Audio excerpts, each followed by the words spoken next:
Gishilamiang, Mil Ongundawakan, Mili Ongundawakan, Wuli Nepali, Wuli Nipalinan, Wanishi Gishilamiang. Water is life. Good morning. I want to begin by paying my respects to the original nations on whose territory this building now stands.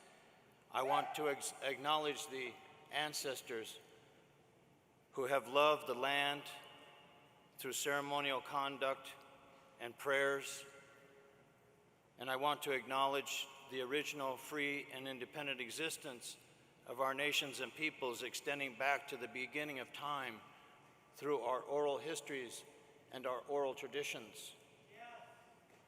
Yesterday, I listened with interest to the plenary session on climate change. It occurred to me that working on climate change without working on paradigm change would be a grave mistake.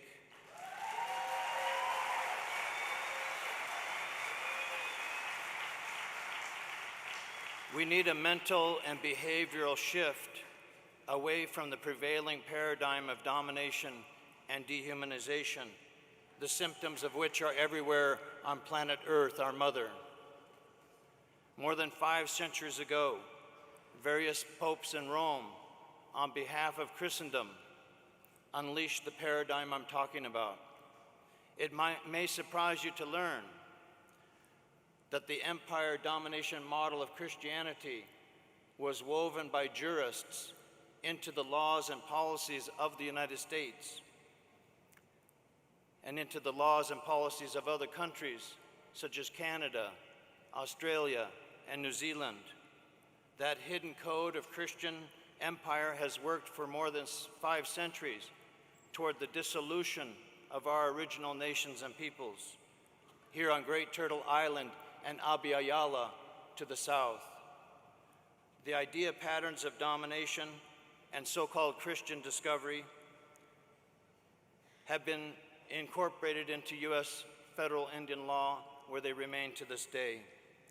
Those ideas are traced to Vatican documents of the 15th century and to royal charters of England,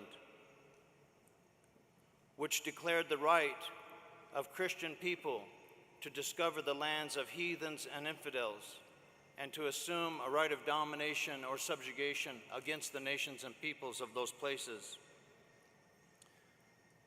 In 1823, Chief Justice John Marshall, on behalf of the United States Supreme Court, wrote that doctrine into U.S. case law, where it remains to this day. We can trace the pattern back to 1452 and the bull Dum Diversus, issued by Pope Nicholas V to King Alfonso of Portugal. It instructed the king to go to the western coast of Africa and to non-Christian lands everywhere, and to invade, capture, vanquish, and subdue all Saracens, pagans, and other enemies of Christ, to reduce their persons to perpetual slavery, and to take away all their possessions and property. That was repeated in 1493, shortly after Cristobal Colon sailed across the ocean to what is now called the Caribbean and claimed possession of our original lands on behalf of the Spanish crown. Our documentary movie, The Doctrine of Discovery: Unmasking the Domination Code, based on my book, Pagans in the Promised Land, reveals and focuses on this pattern that I'm talking about today. It is a focus we began more than 20 years ago. In 1992, my friend and colleague, my mentor, Virgil Kilstraight, a traditional headman and spiritual leader of the Oglala Lakota Nation, one of the spiritual leaders, he and I founded the Indigenous Law Institute and began our campaign against this pattern.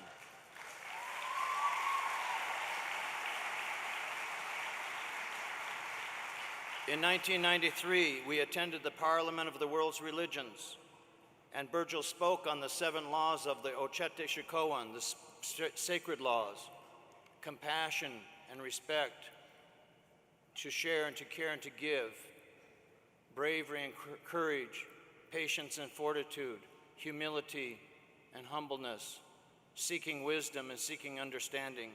And we also began to reveal to the world the pattern of which I'm speaking about today.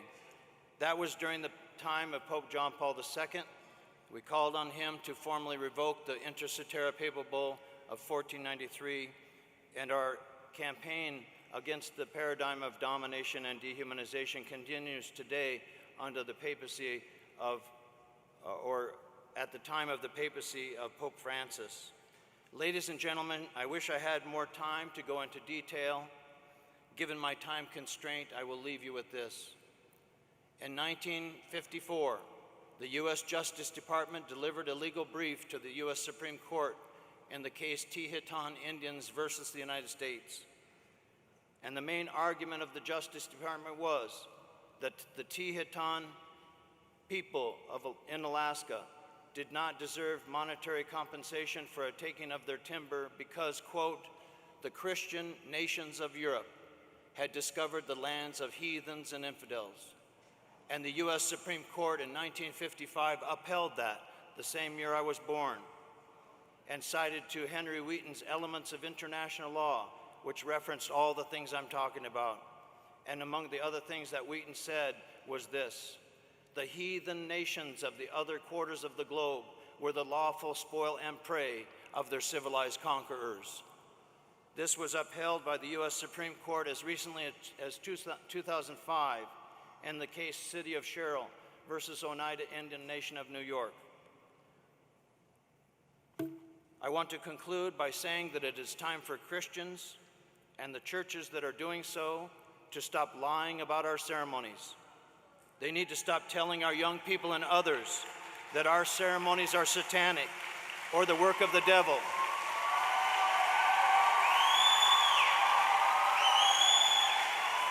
This is killing many of our young people who, deprived of their cultural and spiritual identity in the wake of the domination of the residential and boarding schools, are ending their lives prematurely.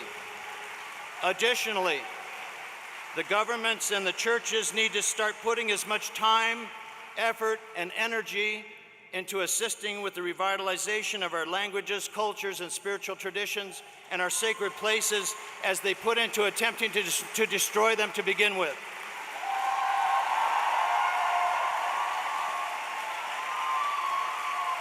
Our original nations don't need reconciliation, we need decolonization. We and the planet need healing from the trauma brought on by chronic and ongoing domination. Thank you to all the Christians and Christian churches who have supported us in our efforts. We express our deep appreciation. We invite you to join us on the sacred path in honor of the first principle of original nations: respect the earth as our mother and have a sacred regard for all living things. End the domination, all our relations, Wanishi.